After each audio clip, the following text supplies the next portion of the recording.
Welcome to Textural Anthologies, the podcast series that explores the personal and professional side of creative individuals. My name is Massimo Casagrande, and in this first series, I will be focusing on the slash culture. Today's creative boundaries are blurred more than ever, and with this series, we will explore how the creative industry and creative people are influenced and inspired by other disciplines. Over the next few episodes, I will be having informal conversations with friends, colleagues and fellow slashers to discover more about their stories, their journey, what makes them tick, and above all, their creative outlets. Enjoy the episode. Today's guest is based in London and is someone I've known for many, many years. She's been called a fashion bouncer by Kim Jones, the artistic director at Dior Men's. Pony Step magazine described her as someone who is university liked. And for some, she's known as the Irish woman on a bed. All are accurate descriptions, however, she prefers to call herself the connector.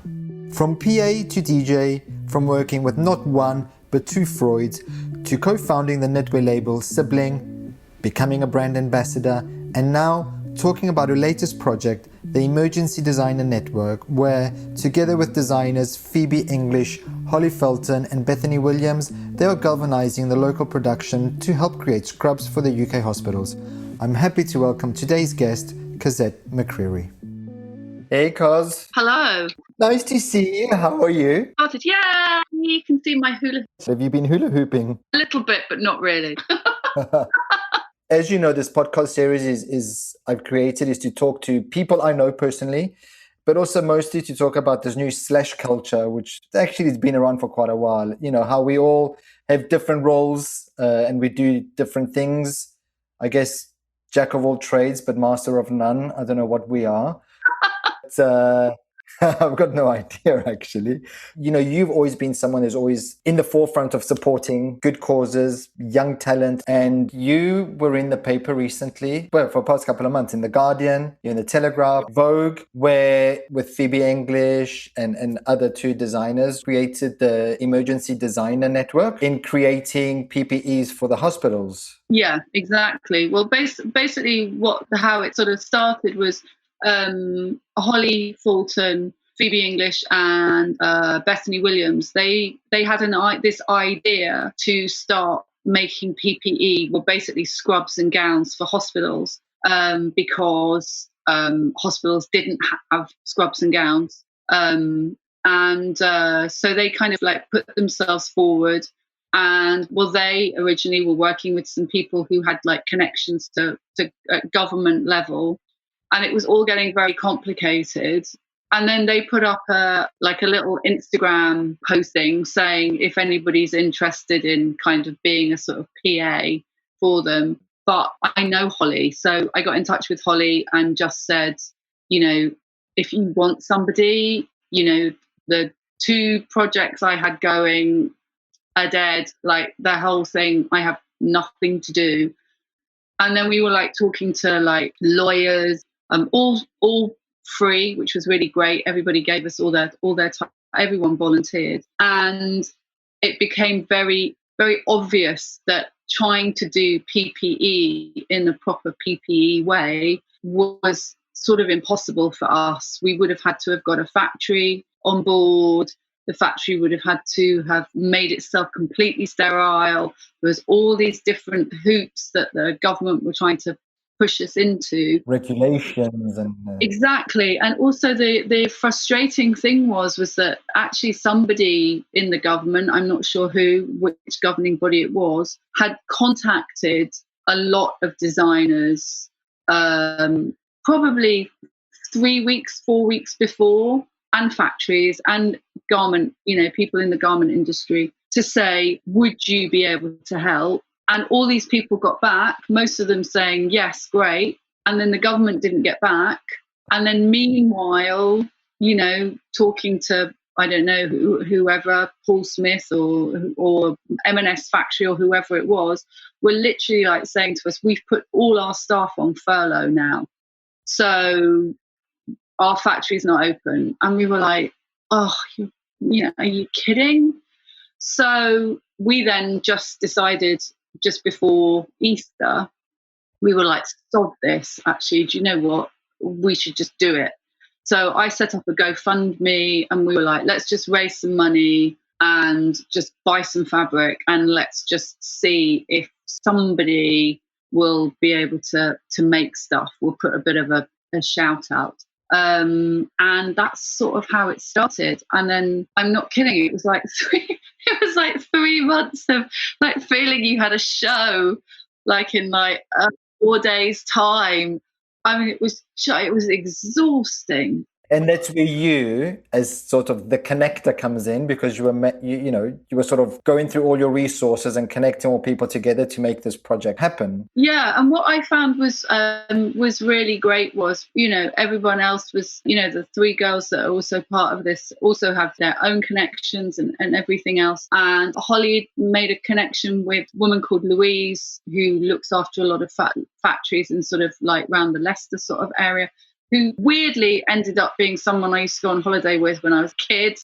It's like, oh my God, we're connecting with people that you knew when you were like 6. But the wonders of COVID. Exactly. But the thing with sort of that I found really interesting was to be able to talk to other people who do sort of like PR, because like the fashion industry and the PR industry, to be fair, get, I mean, we're all seen as a bit flaky and ab-fabby and standoffish and, and everything else.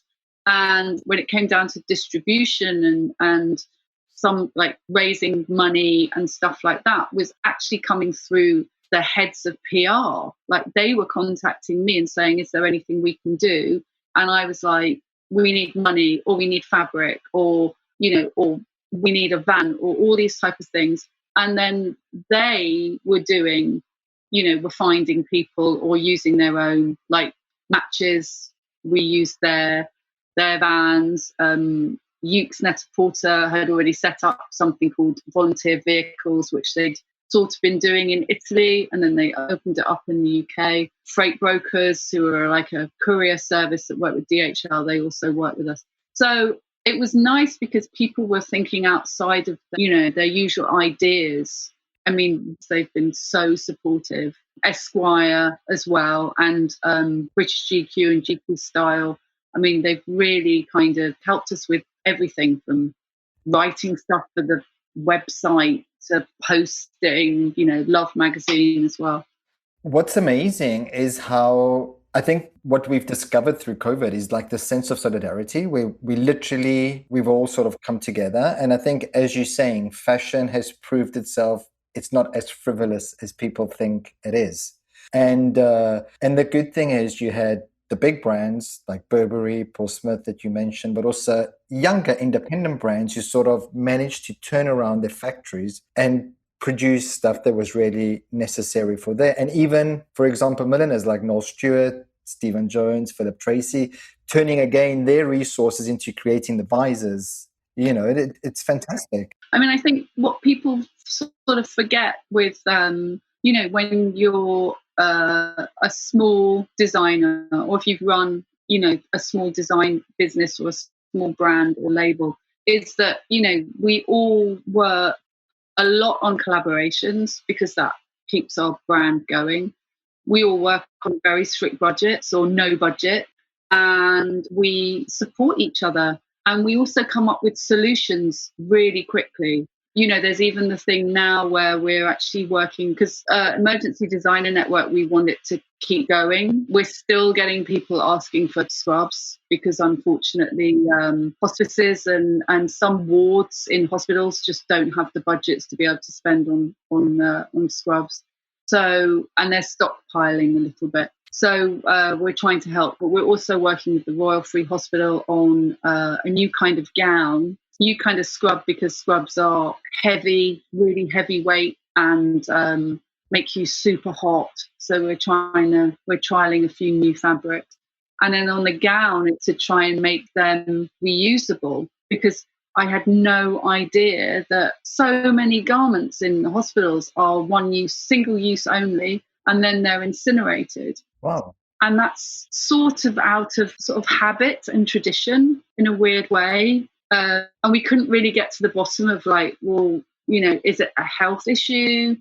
Is it, why? And it sort of boiled down to the fact that the a hospital gown can't withstand a 90-degree wash. So we're like, but we can do our scrubs at 90 degrees. So is it just a case of make, and how things are made and heat sealed and all this type of stuff. So we're putting that into trial at the moment. Awesome. I also saw, I was reading in Vogue UK that there's the community, but like knitting. The knit work. That's quite funny because that's actually, I think punning must be an Irish thing. It must be the DNA because Emma, who is one of the people that like helped set this up, I've known her forever. Actually, you probably know her from back in the sort of Glory and George and Dragon days. Yeah, I remember her. She got in touch because actually they were looking to potentially knit masks. Again, at a time when masks, the government was saying, no one needs to wear masks. She would chat with her designers, and she said that they thought maybe they could do a fundraiser, but they were worried that we would have kind of stopped making scrubs. And it seemed very obvious that we were still getting calls for them. So so she got in touch with 7 of her designers that they would work with, and they've all given up one of their designs, and it's currently being sold on eBay. So that's like another set of people that like came together to we're thinking of how can we support you, what is it you need, do you need us, can we knit something, or can we do something, can we be part of like the make of the scrubs, or is there anything? And then it was like, well, we need money, so perfect. But it's just so nice how everyone is just so proactive.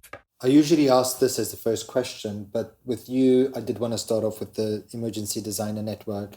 And the question I usually start off with is, as a kid, what did you want to be when you grew up?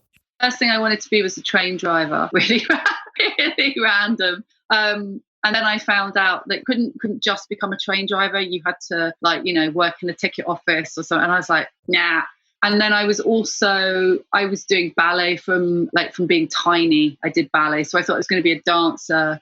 And then I did one of the trials for the ballet school in Richmond Park, and they literally just were like, we think you're going to be too tall. That was kind of the end of that. I also went to a music school. I was playing the cello. But I was 15, and I decided I also wanted to learn the saxophone. And my headmistress told me that I couldn't. Well, it's not very ladylike. And I said, so winking up my skirt and putting a great big piece of wood between my legs is... Oh my God, I'm sure that didn't go down well. I got detention for a month. Oh my God. And that was sort of like the way I was going. I was like thinking, and I had no idea really what I wanted to do. I know when you were young, you met someone by chance who was an influence in your life, who introduced you to this world that would then become your world now. Clubs, the scenes, working the doors, fashion industry. Can you tell us about this encounter? I used to hang around in Sloane Street when I was a teenager, and we used to do things like, there was like Poochie Pizza. Oh my God, we have a Poochie Pizza in Miami. Do you? Poochie was like the place. If you were like a bit of a Sloaney pony, that's what it was like. Lots of hair flicking and, velvet headbands. And it's the opposite here, but we have a Poochie Pizza. Sorry, okay, back to who you met and when. I literally went into the gear market on the King's Road, which was like an open space, a bit like Kenny Market, but just like really open. And I went up to this table, and it happened to be DJ Fat Tony, or just Fat Tony. In fact, he wasn't even called Tony then. These great big double earrings. I was obviously like wafting about, and he's like, "What are you looking for?" And we just started chatting, and he said he was working at what was Camden Palace, which is now Coco, and I should come down. He'd just put my name down and I could come down. So I decided one night that I would just go. And then after that, he was like, I'm starting to DJ. And then he started DJing at the Café de Paris. And then that's how I know Jacques, because Jacques used to do the door, and Karen Binns used to do the door, and Bella Foy's sister Rose also at some point was doing the door. So is that how you met Bella then, through there? I didn't put two and two together that Rose was connected to, like, you know, was related to Bella. And actually, I'd met David Dawson, Lucian's assistant, because I used to do the door for Tony. He had a night on a Saturday called Gratitude. And how old were you when you were doing this? So I used to do the door for that, and I was like 19, I think 19. Wow. And he would come out, and then I met Lee, and then I met Nicola. Yeah, so David would come out with Giorgio Locatelli, the restaurateur.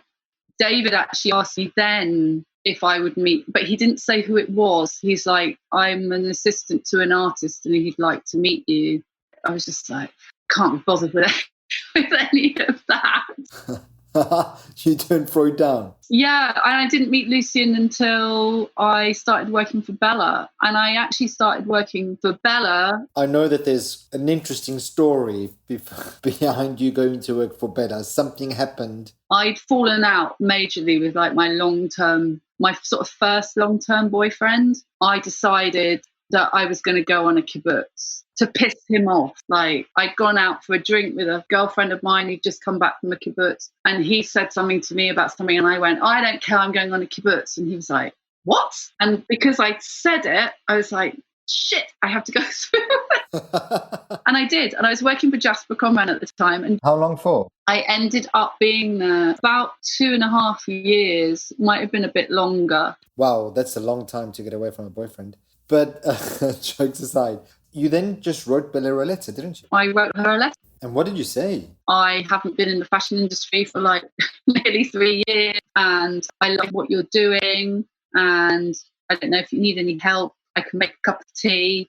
So so that was that. I was with her for like on and off for about 12 years, I think. But I did kind of anything. I love that. Just write a letter. Just writing a letter. Yeah, exactly. Like, just get on with it. And then finally you met the dad, Lucian Freud. How was that? I was in her kitchen, basically answering the phone. And then she said that her dad wanted to do the invitation. So then he turned up and it was like, so this is your dad.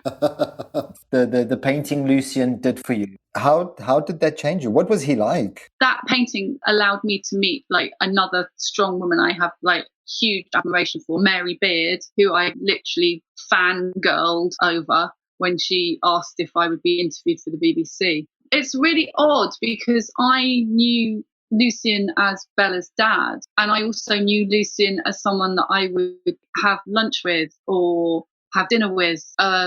He liked to have people around him because he'd go out a little bit at this stage, but not really very much. So he liked people that went out and did things and report back to him.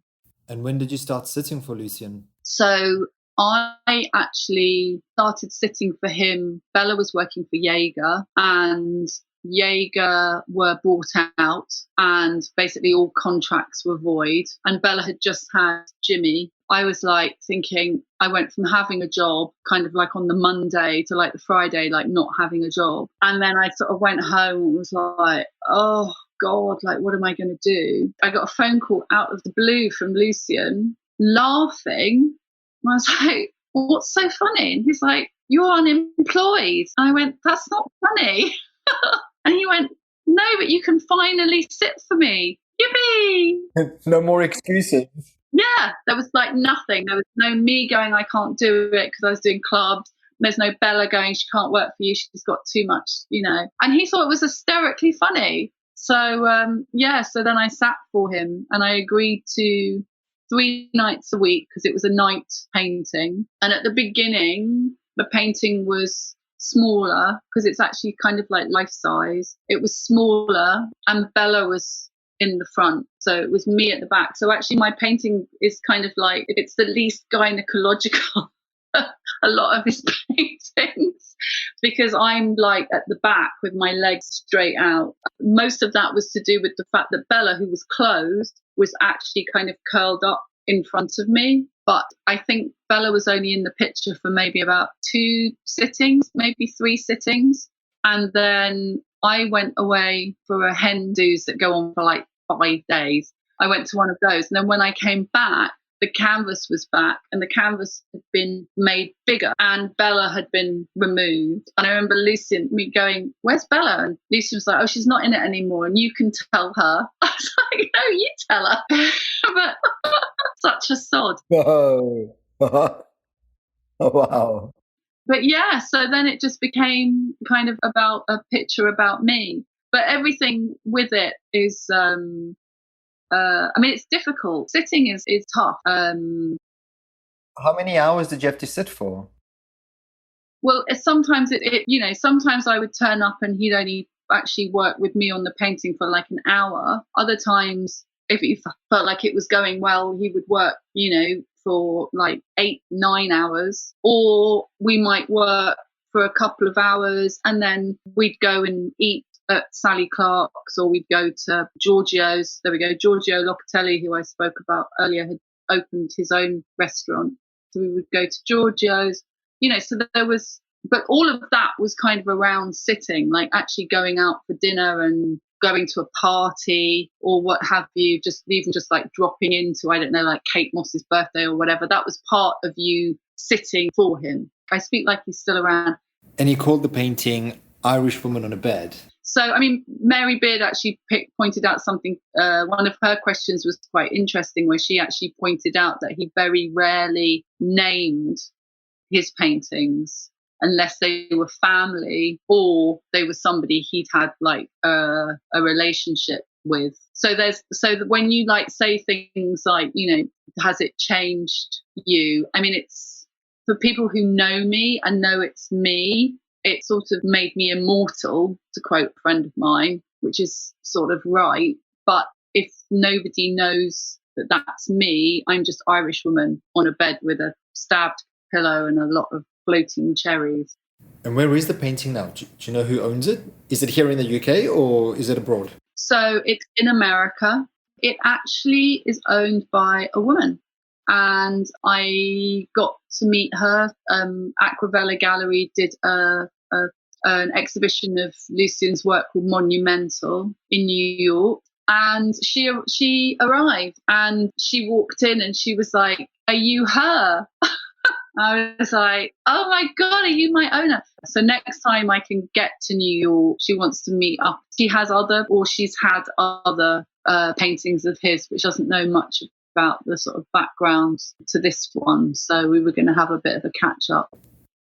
And now you are the brand ambassador for Iceberg. What exactly is your role as brand ambassador? Creative director there is another very old friend. We met at London showrooms, BFC showroom, doing, he had James on and I was part of SIBLING. When he started working for Iceberg, they asked him to do a catwalk show, and he decided that he wanted some people like from his own team.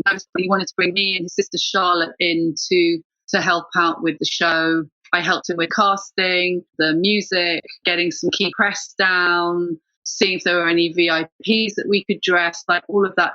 That was meant to be just for one show, which was a February show. And then he brought me back in for subsequent shows. Been working with James for about 2 years now. So when you're consulting for these brands, why do they bring you in exactly? Like, what is your role within the company and how do you work with them? A lot of what I do when I go in and help out brands, Kim jokingly calls me the fashion bouncer. Like I've always done club doors and stuff. Kim, he just happens to be a friend, but the way he described it was actually quite a good way of putting it. So I'll be the person between the brand, the rest of the business, whether that's the commercial or the finance people or the marketing or the branding or whoever it is, and the factories. And then I feed that back to the creative director and try to make the creative director's job easier, whilst also trying to make, everybody front of house almost, or backstage or whatever it is, their lives easier. That's quite a lot of people to work with. How do you deal with it? Like, is it easy? What I find quite astonishing over the years is that, it can be very cliquey within a brand. So the factory doesn't speak to anyone beyond the person doing the range planning, and the range planner doesn't speak to the PR. You know what I mean? Like, there's so little communication between everyone. And then the creative director is overseeing so much stuff that quite often they don't have a chance to do their own work because they're firefighting little things that are all going off. And the first thing that I did with Iceberg was basically call a meeting of everybody, including Patricia, who looks after the factories, and just go, okay, so where are the problems? It's because I've basically worked every single part of the supply chain, right down to the PR and to doing a guest list and to doing a door. It's bringing all of that experience together and just going, okay, so this problem that we are all having, not just this one person, we're all having, has a knock-on effect with this person and this person and this person, and just try to let people feel like they're being heard. That's definitely not an easy task for you to do, having to deal with all these people, but I guess it's nice for them to have this neutral person that they can talk to. I know that you also work with John Galliano and you did something similar, right? I used to do a bit of work a very long time ago when John Galliano set up again. How did you meet John? I knew John through Jasper for years, like just going to raves together. I was brought in to only look after the sales for Japan. It's not easy nowadays being a creative director. A lot of creative directors are put under such huge amounts of pressure. I mean, even like Raf Simons, with Dior and then Calvin Klein, there is lots of pressure on designers, and, Yeah, huge. All the number of collections we have to do a year, the resort, and it's not sustainable mentally to work like that. So yeah, exactly. I think what COVID has done is sort of accelerated certain discussions or conversations that had been started but never came to fruition, and now is the time to sort of rethink and restructure. Yeah, I love that they called you the fashion bouncer. Exactly. There's an amazing quote by Katie Grant, editor-in-chief of Love magazine, where she compared you to Robert Duff of Marc Jacobs, saying, quote, "She's doing the mechanics, obviously on a different scale, but she makes it happen." Yeah. And you do. You sort of, you put the key players together, you do make it happen. It's something I've always admired about you, because you do. You put your money where your mouth is and kind of like, okay, enough with the procrastination and let's get the job done. I think what's really great is people have a lot of respect for me. I think I did something in Pony Step. Well, I used to do the door of Pony Step, but I think it's the first issue of Pony Step magazine. And Rich Mortimer actually did the interview. And I think he starts off with saying, she's universally liked. And I remember thinking, liked? Ooh, like what is that saying? Oh, she's nice. But actually, I'm very thankful for that. I think that for me, it's a genuine thing. I don't set out to like people or be liked by people, but I hope I give them the sort of the space to be able to talk about what they are feeling that is missing in their jobs, or not necessarily in their in their life, although sometimes I do think I should become a therapist. But you've got the experience in the background. It's been unorthodox, I would say your transition into the fashion industry, not having studied it and that, but you started, with Jasper, Bella. Then in 2008 with Joe and Sid, you guys launched Sibling. Yeah. So you've also got the experience of setting up a brand, starting a brand, a knitwear brand as well, which was really great. Yeah. Yeah.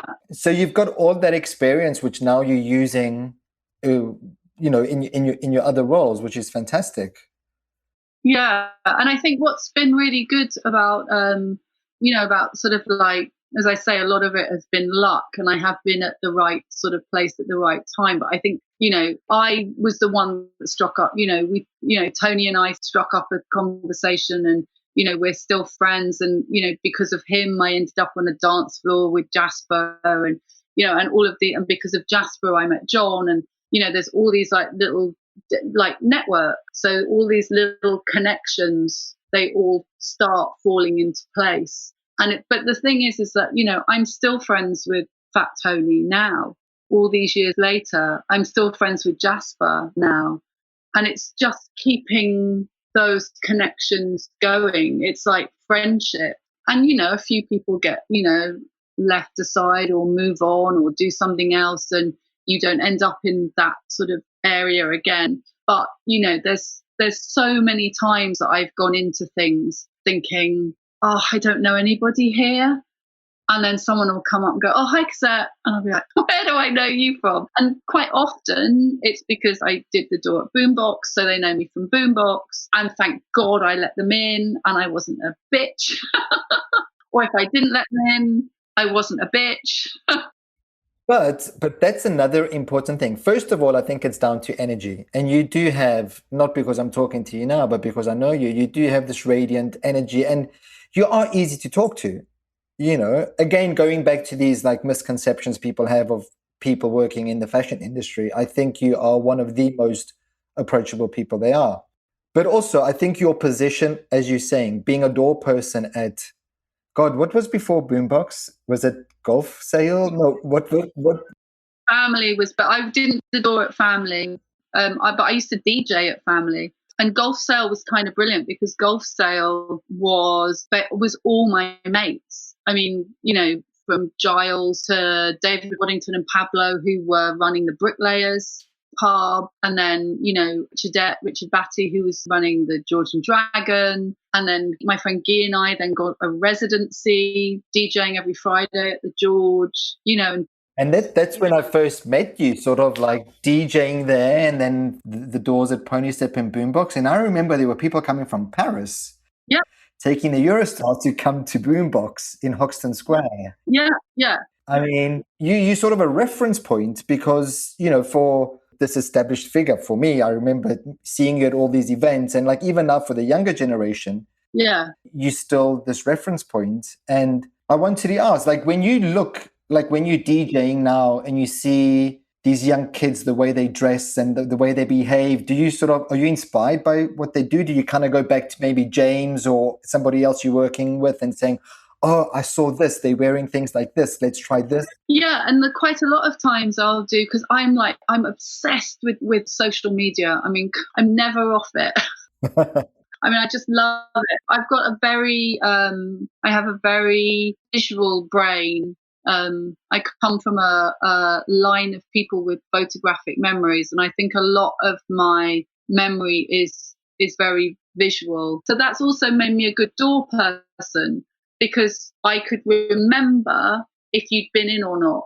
And people used to try it on and they'd be like, oh yeah, no, we just went out for like this to get a cigarette. I was like, no. But I think what was amazing about that was I was meeting like all of these people who were, at fashion school or not at fashion school. Some people were like studying, finance or something, because, we're in Hoxton, and I feel like they've kind of grown up with me in a way.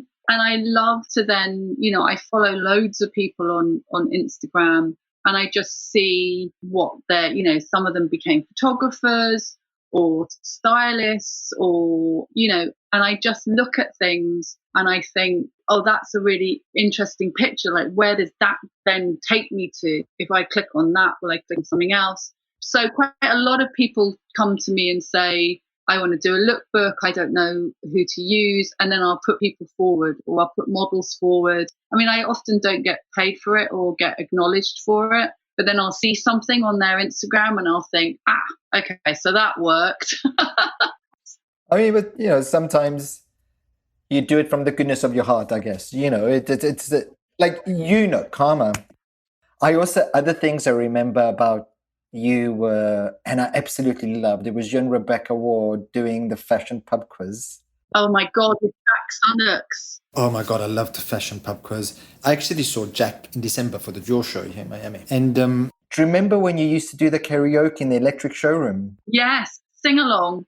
I just loved that dance floor that sort of lit up. It was so... Sing along was so brilliant. But again, so that was Princess Julia. I was like always in awe of Princess Julia. I mean, when I first started like going to clubs properly with like Tony, there were like these certain people, and and Julia was like one of them. I mean, Lee I knew anyway, so I wasn't really in awe of Lee, weirdly, or Trojan, who I knew, but it was kind of like the women. It was like Rachel Alban and Julia. And Julia, I was introduced by the makeup artist Leslie Chilks, but I was literally like, oh my God, it's like Princess Julia, like these really strong women, For those who don't know who Princess Julia is, how would you describe her? She's like an icon. She's like a London icon. Yeah, she's another slash person. She's a DJ slash model slash muse slash, writer. I mean, her writing is incredible. She's now painting. During lockdown, she was writing poems. She's just another one, and a real, like, a huge supporter of newness. I mean, a lot of people will know Princess Julia if they see the Visage Fade to Grey video. She's in that. If anyone wants to Google that or YouTube that. Are you someone that kind of looks back or more looks forward, in the sense, do you miss the scene from the past? Do you think something is missing today, or is there new energy around, especially in the club scene, the dance scene, and the youth scene? There's another friend of mine called Mark Moore, who is a big DJ. He's probably most famous for his work with S Express. And I remember being at a party with him, like a real, like, grimy sort of electro clash kind of Hoxton rave, basically. And we were like standing there, and he said, isn't it great that we don't both stand here going, oh, this isn't like blah, blah, blah. We're both just like, oh my God, this is so fucking amazing. It's just a new energy. I never want to become that person that feels like I'm too old for something. I think I just have to go and, I don't know, live in a hut if I get to that point. I doubt you'll get to that point. Do you place a lot of importance on criticism? And the fashion industry is a big one, and definitely should be criticised for a lot of the things it does, and recently has been. And I think that's good. But there's justification for that criticism. I work quite a lot with like students and things like that. And sometimes I do think, okay, just this, I'd like to critique this, but I don't want to completely flatten this person, because frankly, I don't know if I could have come up with that idea or have made that. Or so it's like, okay, so how can we make this so that this is a positive thing, or something positive comes out of criticism? I agree with you. I mean, before speaking, you need to do your research. As you said, it's almost, I always tell the students that I work with that fashion is almost like being a visual lawyer. Yeah. If you're talking about something, have the research behind to back it up, because... Yeah, absolutely. And also there's lots of criticism on social media, and, quite bad. And I feel sorry for the youth, because there's all this pressure on always being perfect, and lots of mental issues with young people because of social media and the bullying.